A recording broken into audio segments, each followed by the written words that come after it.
Let's keep it going with what I think is actually kind of, to me, the marquee game of the week. So Tennessee goes to LSU. Who had this, by the way, as a top 25 matchup when the season began? Tennessee is a 3-point favorite in the Betfred Sportsbook. The over-under is 65 in this game. And when I look at this game, one, I do think, I think bottom line, I think this is the best game on the schedule this weekend. And a couple things do stand out. I think, first of all, what stands out to me is kind of what I just talked about a minute ago. It's the idea that we are now at the time of the year where the schedules are kind of all over the place from this perspective. Some teams are banged up because it's week 6 games in a row, plus fall camp, plus this, plus that. Some teams are coming off buys. Some teams are going into buys. Some teams like LSU don't have a bye for another 2 or 3 weeks. And so I think that's an important thing. And it's not just the Tennessee game. Think about all these games. Think about the fact that South Carolina's coming off a bye against the banged up Kentucky team. Think about the fact that, Michigan this week, last week before they play Penn State, and then they have a bye next week. So I could just go on, but I'm just here to tell you, I think that is a big factor coming into these games is who is fresh, who isn't. Well, Tennessee, obviously, again, off of a bye last week following the Florida win, playing an LSU team that I think they're banged up at 2 very important positions.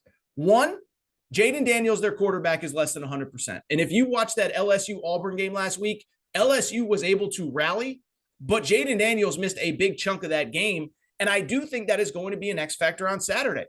Jaden Daniels is LSU's leading rusher. He's not only a very good quarterback, he has exceeded my expectations as quarterback, but Jaden Daniels is a very good rusher. He has over 300 yards rushing this season. About a third of LSU's rush offense comes from Jaden Daniels, 5.5 yards per carry, 3 touchdowns. Well, you look at the rushing stats over the course of this season, he barely ran the ball last week because of that injury. He was very limited. Had 34 yards against Florida. I mean, he's been averaging about 35 or so yards per game on the ground. Now he's completely limited. For people who did not see, he banged his knee pretty bad. Thankfully, there's no structural damage. There's no problems. There's no major injury that needs surgery, but it's sore. It's not 100%, and that would worry me. Now, on the positive side, if there's ever a day to sit back in the pocket and just sling the ball, this might be it, because not sure if you've heard, Tennessee's pass defense is not very good. And when I say not very good, they currently rank 128th out of 131 FBS teams, last in the SEC, last in the Power 5. But it is worth noting also, listen, I don't think Anthony Richardson's a star, but was he, maybe Florida was saving a little bit something for that game? I don't know. But I just bring it up because I just look at that game and I sit there and say, I really do think that one, advantage Tennessee because Jaden Daniels is less than 100%. And I think it's worth noting. And again, I'm not trying to make light of a very serious injury. That's not what I'm trying to do at all. But at the same time, LSU's one of their best corners, Sevyn Banks, if you watch the Auburn game, very sad, very scary, was carted off on a stretcher. Now, he's going to be okay. Again, no major injury, but he's not going to play in this game. Major Burns, who was supposed to be an important corner on this team coming into the season, has not played yet this season. You're down 2 corners against the best pass offense, not only in the SEC, but unless I'm mistaken, you know who's the number 1 pass offense in college football? It is the Tennessee Volunteers, 365 yards per game. So to be down 2 corners in this game against this pass defense and not be at 100%, that's a very scary situation, especially against a quarterback. It's not just that Tennessee throws the ball a lot. It's that Hendon Hooker is so, what's the right word? Efficient. 72% completion percentage, 8 touchdowns, no interceptions.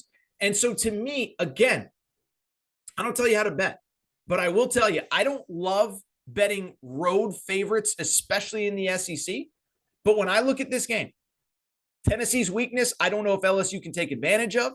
Tennessee's strengths, I think, are going directly against a problem for LSU coming into the week.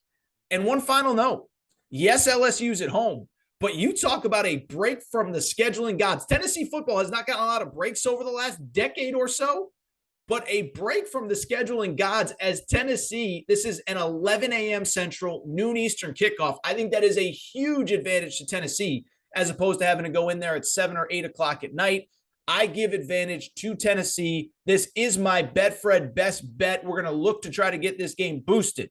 Tennessee -3 at LSU. How about them Vols? Rocky Top, Tennessee, baby. Fight on. Oh, my goodness. What a game this should be. I'm really excited for this one. And I'll say this. One of two things is going to happen coming out of this game. Well, we're going to get to UCLA, Utah, and take a quick break. But one of two things is going to happen. Either Tennessee is going to be established as, oh my goodness, they're the third best team in the SEC, them or Ole Miss, or LSU is going to be way ahead of schedule under Brian Kelly. Fascinated to see how this game plays out.